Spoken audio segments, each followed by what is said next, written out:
제가 어렸을 때 저는 한 5살부터 교회를 다니기 시작했지만 중학생 때 구원의 확신을 갖게 된 후로부터는 기쁨으로 교회를 다녔습니다.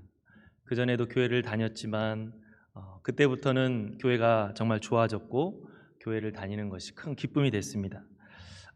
그전에는 교회를 그저 다녔지만 이제는 교회의 좋은 모습들이 하나둘 보이기가 시작을 했습니다. 그러면서 하나님의 말씀이 참 옳구나, 그리고 정말 교회의 이 모습이 참 옳구나라고 하는 것을 어린 마음에 사춘기 때 갖게 되어서 기쁨으로 신앙생활을 했었습니다.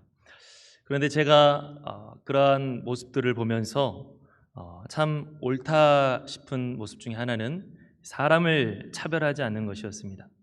세상은 강한 자를 대우하고 또 약한 자와 가난한 자를 멸시하는데 교회는 오히려 약한 자를 섬겨주고 또 세상적인 기준으로는 부족해 보여도 그 존재 자체를 귀하게 여겨주는 걸 보면서 세상과 다르구나, 세상이 아닌 여기가 옳은 곳이구나 라는 생각을 가졌었습니다.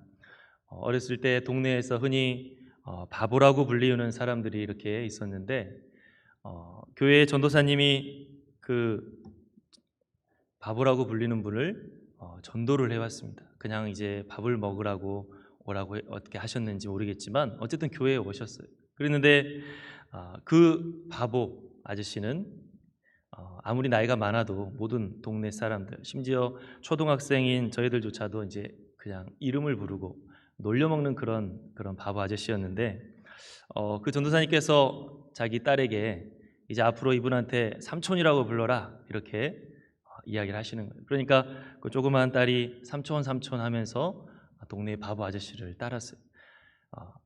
전도사님께서 그 바보 아저씨를 삼촌이라고 부르고 친히 존대를 하시면서 오셨어요 이렇게 하시는데 제가 차마 반말을 할 수가 없겠더라고요. 그래서 교회에서 점점 그분에게 존댓말을 하기 시작했는데 어느 날 동네에서 놀다가 그분이 지나가게 됐습니다. 그런데 계속 교회에서 존대를 하다 보니까 나도 모르게 또 존대했어요. 그래서 어디 가세요? 이렇게 했더니 동네 친구들이 너 저 사람한테 왜 존대를 하냐고 그러면서 이상하게 쳐다보는 거예요. 그런 것들을 보면서 저는 어렸을 때 성경 안에서 그리는 그러한 모습들, 또 교회에서 행하는 그러한 모습들이 세상과 다른 것을 보고 또 그런 것들이 큰 감명을 받았었습니다. 정말 하나님 나라, 이 세상과는 다른 하나님의 나라를 경험하면서 신앙생활을 했던 그러한 기억이 있습니다. 우리가 오늘 읽은 말씀은 사람을 차별하여 대하지 말아라 라고 우리에게 말씀하고 있습니다. 우리 한번 1절 말씀을 다 같이 한번 읽어보겠습니다. 시작. 내 형제들아, 영광의 주 곧 우리 주 예수 그리스도에 대한 믿음을 너희가 가졌으니 사람을 차별하여 대하지 말라. 우리 한번 2절 3절도 한번 읽어보겠습니다. 만일 너희 회당에 금가락지를 끼고 아름다운 옷을 입은 사람이 들어오고 또 남루한 옷을 입은 가난한 사람이 들어올 때 너희가 아름다운 옷을 입은 자를 눈여겨보고 말하되 여기 좋은 자리에 앉으소서 하고 또 가난한 자에게 말하되 너는 거기 서 있든지 내 발등상 아래에 앉으라 하면, 상대방이 부자라고 해서 귀하게 여기고 극진하게 대접하는데 상대방이 남루하고 가난하다고 해서 함부로 대하지 말아라 라고 하는 말씀이죠. 세상에서는 가진 자는 대우하고 또 못 가진 자는 천시받는 일이 빈번한데 예수님을 믿는 교회에서는 그런 차별이 있어서는 안 된다라고 말씀하고 있습니다. 그런데 말씀을 준비하면서 우리의 삶을 이렇게 돌아보면 이 차별이라고 하는 것이 마치 비윤리적이고 어떤 특정한 사람들의 일이 아니라 우리들의 삶 속에 굉장히 당연하듯이 들어앉아 있구나 하는 생각을 하게 됐습니다. 차별이라고 하는 게 우리의 삶 속에 너무나 당연하게 자리 잡고 있는 것을 발견할 수가 있었습니다. 내가 더 좋아하는 사람이 있고 내가 더 잘 대해주고 또 내가 더 귀하게 여기는 사람이 있죠. 그렇게 하는 나는 전혀 이상함을 느끼지 않는데 차별을 받는 사람의 입장에서 서본다면 굉장히 상처가 될 수가 있을 것 같습니다. 그래서 우리가 교회 생활을 할 때 혹여나 내 의도와는 다르게 차별을 통하여서 상처를 받지 않도록 우리들은 교회 안에서는 되도록 차별하지 않도록 힘써야 할 것입니다. 그런데 그 이유가 오늘에 있는 그 말씀처럼 가난하기 때문에, 힘이 없기 때문에, 약하기 때문에 차별을 받는다고 한다면 그것이야말로 차별을 한다고 한다면 그것이야말로 예수님을 믿는 사람들의 삶이 아니라, 예수님을 믿는 믿음으로 사는 삶이 아니라 세상의 방식을 따르는 삶이다라고 오늘은 말씀은 우리에게 말씀하고 있습니다. 나하고 친하지 않을 수 있고 또 나하고 맞지 않을 수도 있습니다. 하지만 되도록 공정하고 또 존귀히 여기고자 하는 그러한 모습이 교회 안에 있어야 되는데, 차별하지 말라고 하는 말씀은 예수님의 눈으로 바라보자라고 하는 말로서 바꿔서 이야기할 수가 있을 겁니다. 우리 한번 4절 말씀 다 같이 한번 읽어보겠습니다. 4절 시작. 너희끼리 서로 차별하며 악한 생각으로 판단하는 자가 되는 것이 아니냐. 자, 우리 5절도 한번 읽어보겠습니다. 시작. 내 사랑하는 형제들아 들을지어다. 하나님이 세상에서 가난한 자를 택하사 믿음에 부요하게 하시고 또 자기를 사랑하는 자들에게 약속하신 나라를 상속으로 받게 하지 아니하셨느냐. 왜 차별하게 되느냐? 그것은 오늘 말씀해 보면 악한 생각으로 판단하기 때문이다. 내 생각으로, 나의 잘못된 생각으로 판단해서 그 사람을 별 볼 일 없는 사람, 또 대우받지 못할 사람으로 판단한다라고 하는 것이죠. 그러나 하나님께서는 그 사람을 어떻게 본다고 했습니까? 귀하게 보신다. 하나님께서는 그 사람을 사랑하시고 하나님께서는 그 사람을 귀하게 보신다라고 했습니다. 만약에 하나님께서 사랑하는 사람을, 하나님께서 귀하게 생각하는 사람을 우리가 업신여기고 우리가 귀하게 보지 않고 하나님께서 존귀하게 여기는 사람을 우리가 함부로 여기게 된다면 하나님은 어떻게 생각하실까요?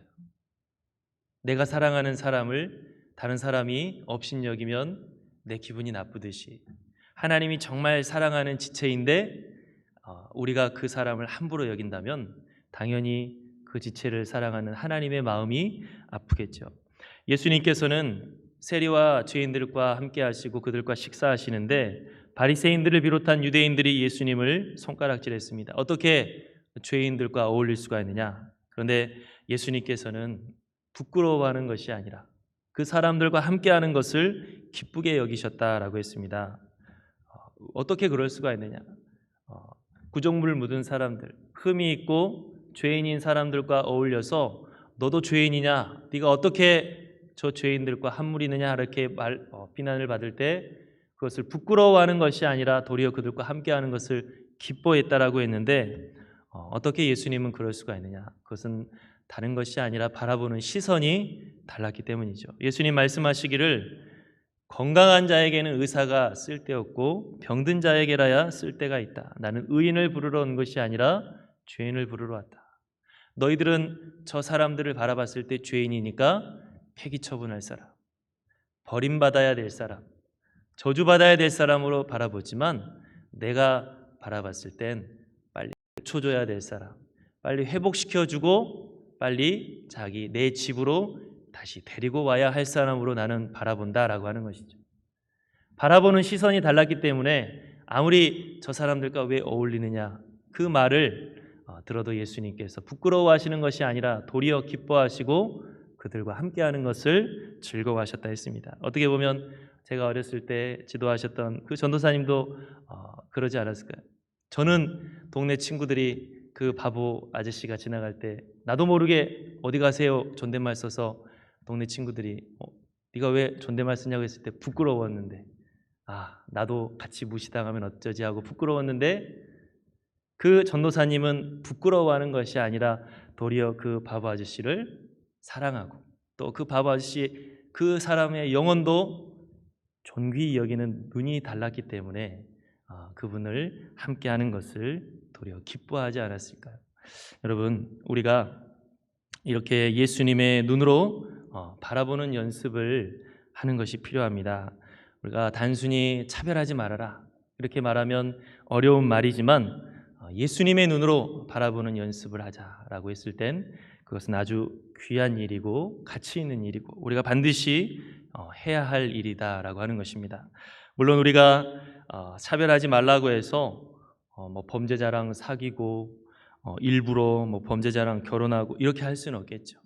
현실적으로 우리가 사람을 가릴 때도 있고 또 똑같이 대우하지 못할 때도 있습니다. 하지만 기본적으로 사람을 바라보는 자세가 올바라야 된다라고 하는 말씀입니다. 예수 그리스도의 눈으로 볼 때 어떤 사람도 존귀하게 바라볼 수가 있고 상대방을 존중히 대할 수가 있습니다. 하지만 예수 그리스도의 눈으로 바라보지 않으면 상대방에게 죄를 짓게 될 확률이 높아지죠. 세상적인 기준을 가지고 우리가 나의 악한 생각과 짧은 생각으로 함부로 쉽게 판단하게 되고 그러므로 인하여서 멸시를 주고 또 상처를 줄 수가 있습니다. 그래서 예수님께서는 한 영혼 한 영혼을 귀하게 여기셨는데 오히려 약하고 힘없는 자를 하나님의 나라의 주인공이라고 하시면서 존귀하게 여기셨는데 우리가 오늘 이 차별하지 말라고 하는 이 말씀을 우리가 들으면서 예수님의 눈으로 바라볼 수 있는 그러한 연습할 수 있는 저희 모든 성도들이 되어야 될 것입니다. 두 번째로 오늘 말씀을 통해서 차별하지 말라고 하는 이 말씀은 어떻게 우리가 다른 사람들을 차별하지 않을 수가 있느냐? 사람을 두려워하는 것이 아니라 하나님을 두려워할 때 우리가 차별하지 않게 됩니다. 우리 한번 6절과 7절을 다 같이 한번 읽어보겠습니다. 6절 7절 시작. 너희는 도리어 가난한 자를 업신 여겼도다. 부자는 너희를 억압하며 법정으로 끌고 가지 아니하느냐? 그들은 너희에 대하여 일컫는 바 그 아름다운 이름을 비방하지 아니하느냐? 이 교회 사람들이 왜 가난한 자는 업신 여기고 도리어 부자는 굽신거렸다고 했습니까? 그들이 부자에게 권세가 있었기 때문에. 실상 이 예수님을 믿는 사람들을 박해하고 못살게 구는 사람들은 이 힘 있는 사람들인데 왜 너희가 이 힘 있는 사람들에게 굽신거리고 도리어 너희와 똑같이 박해를 받는 그 가난한 자들을 멸시하느냐라고 했습니다. 그런데 그 안에 어떠한 마음이 있었기 때문이라고요? 하나님보다 사람을 두려워하는 마음이 있었기 때문이다. 하나님보다 사람을 두려워하는 마음이 있었기 때문에 그 부자들과 그 힘 있는 자들과 좋은 관계를 맺고 또 그들에게 잘 보이는 행동을 자연스럽게 하게 된다라고 하는 거죠. 연약한 자들을 하나님께서 존귀하라고 말씀하시고 또 연약한 자들을 하나님께서 붙잡으라고 말씀하셨는데 하나님을 두려워하는 마음은 없기 때문에 그 말씀 실천하는 데에는 힘쓰지 않지만 힘이 있어 보이는 사람을 두려워하기 때문에 그들에게 잘 보이는 것에는 크게 신경을 썼다라고 하는 것입니다. 여러분, 반대로 하나님을 더 두려워하게 된다면 사람 앞에 잘 보이는 것보다 하나님 앞에 잘 보이기 위해 힘을 쓸 것이고 연약한 자들을 긍휼히 여기고 그들을 차별하지 말라고 하는 그 하나님의 말씀을 실천하는 데 힘을 쓰게 될 것입니다. 인간적인 생각으로 보면 힘이 없는 사람은 별로 그렇게 도움이 되지 않죠. 그러나 하나님이 말씀하셨으니까 존귀히 여기는 겁니다. 인간적인 계산으로 보면 연약한 사람들과 함께하는 것은 나에게 당장의 이익을 가져다 주지 않지만 하나님이 그들을 존귀히 여기라고 말씀하셨으니까 그 하나님을 두려워하는 마음에 그 말씀에 실천하고자 연약한 자들을 차별하지 않고 대우하는데 힘쓰는 것입니다. 그러나 하나님을 두려워하는 마음이 없으면 그 말씀을 하나님의 하신 말씀을 실천하고자 하는 의지도 하지 않게 되는 것이죠. 예수님의 그 말씀도 당장에 나에게 이 예수님의 눈으로 바라보는 것도 당장에 나에게 주어지는 이익은 없지만 그게 굉장히 준엄한 명령이다라고 하는 것을 우리의 마음속에 하나님을 두려워하는 마음이 있으면 우리가 또 그렇게 순종하려고 노력을 하게 됩니다. 그래서 오늘 말씀은 하나님 말씀 순종하는데 더 두려워해라 라고 우리에게 말씀합니다. 우리 한번 8절 9절 다 같이 한번 읽어보겠습니다. 8절 9절 시작. 너희가 만일 성경에 기록된 대로 내 이웃 사랑하기를 내 몸과 같이 하라 하신 최고의 법을 지키면 잘하는 것이거니와 만일 너희가 사람을 차별하여 대하면 죄를 짓는 것이니 율법이 너희를 범법자로 정죄하리라. 사람을 두려워해 사람 앞에 잘 보이려는 힘쓰는 것이 아니라 하나님의 말씀에 순종하기 위해 힘써라. 하나님이 분명히 내 이웃을 사랑하라고 말씀하지 않았느냐? 연약한 자를 멸시하지 말라고, 차별하지 말라고 말씀하지 않았느냐? 그렇기 때문에 하나님을 두려워하는 마음으로 그 말씀을 실천하고자 힘써야 된다. 10절부터는 더 강조하고 있습니다. 누구든지 온 율법을 지키다가 그 하나를 범하면 모두 범한 자가 되나니 간음하지 말라 하시니가 또한 살인하지 말라 하셨은즉 내가 비록 간음하지 아니하여도 살인하면 율법을 범한 자가 되느니라. 아무리 우리가 이런저런 순종을 하고 이런저런 헌신을 한다 할지라도 차별하지 말라고 하신 그 말씀을 너희가 함부로 여긴다면 너희들은 하나님 앞에 온전하지 못한 것이다. 하나님께서 너희에게 분명히 최고의 법이라고, 연약한 자를 긍휼히 여기는 것을 최고의 법이라고 말씀하셨는데 다른 아무리 많은 순종과 헌신이 있다 할지라도 이것을 지키기 위해 힘쓰지 않는다면 너희들은 하나님 앞에 큰 문제가 있는 것이다 라고 말씀하고 있습니다. 그래서 우리가 오늘 이 차별하지 말라고 하는 이 말씀을 우리가 쉽게 생각하지 않아야 될 것입니다. 우리가 다른 말씀들은 지키기 위해서 힘쓰고 우리가 다른 말씀들은 헌신을 하기 위해서 힘쓰지만 차별하지 말라고 하는 이 말씀은 우리가 쉽게 생각할 수가 있습니다.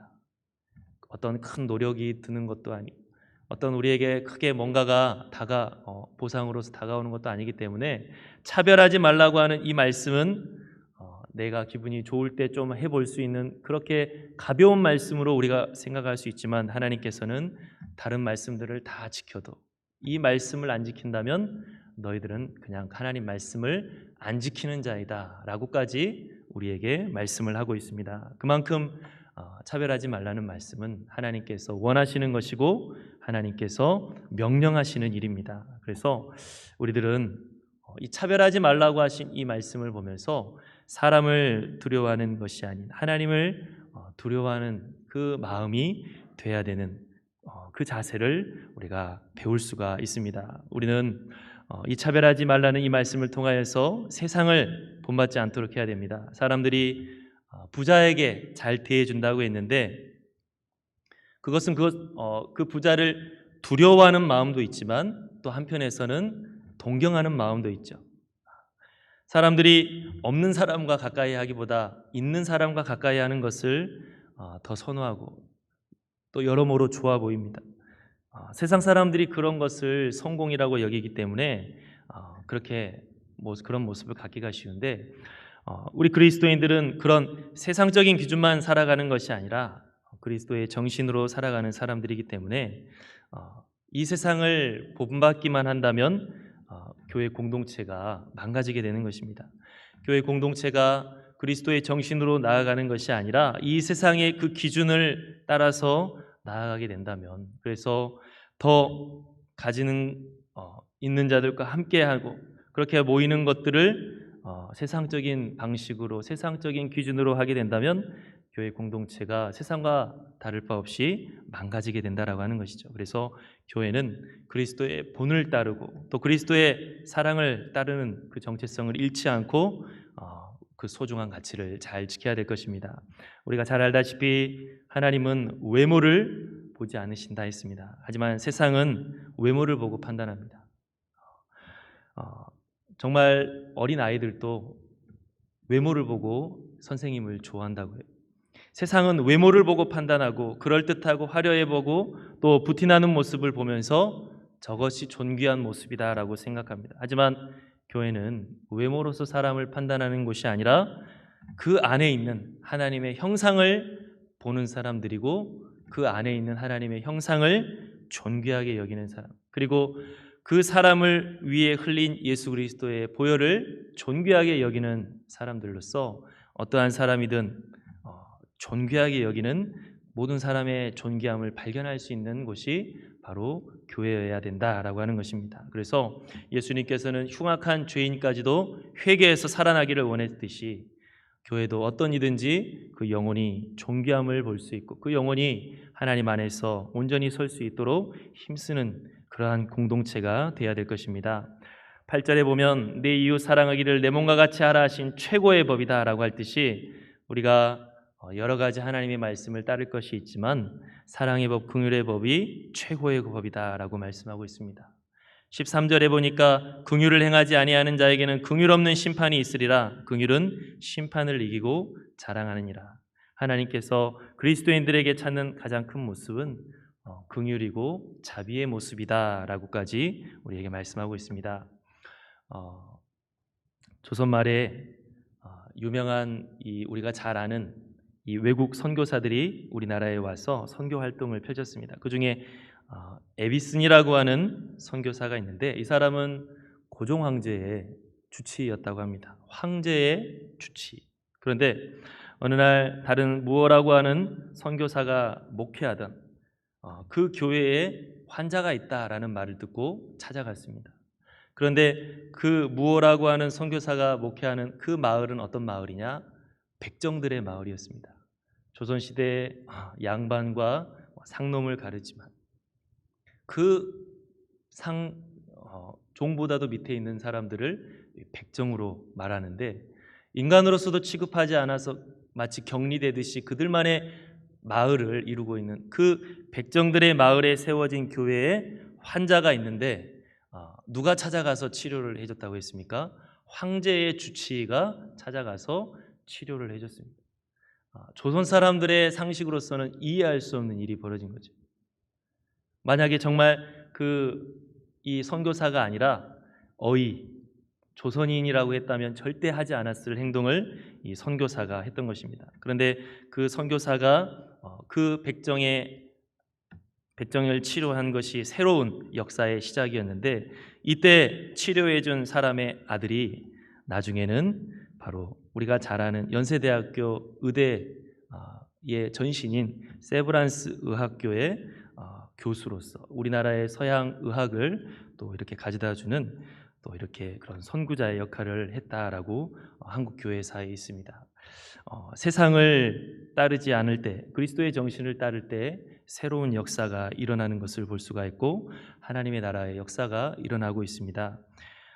예수 그리스도의 그 눈으로서 바라봤을 때 생명이 살아나고 또 치유가 살아나는 그러한 역사를 우리가 이 역사 가운데 볼 수 있습니다. 우리가 오늘 이 말씀을 다시 한번 살펴보면서 차별하지 말라고 했던 그 말씀, 우리가 쉽게 생각할 수 있는 그저 쉬운 말씀으로 우리가 받아들일 수 있지만 예수 그리스도의 눈으로 보지 않으면 할 수 없는 것이고 그 말씀을 명령하신 하나님을 어떤 사람보다도 두려워하지 않으면 할 수 없는 것임을 우리가 다시 한번 생각하면서 우리 산돌교회가 정말 하나님께서 말씀하셨던 것처럼 차별하지 않고 또 모든 사람들의 영혼들을 존귀히 여기고 또 존중히 여길 수 있는, 그래서 세상 사람들이 봤을 때 이것이 하나님의 나라구나라고 하는 그 모습을 간직할 수 있는 귀한 교회가 될 수 있기를 간절히 바랍니다.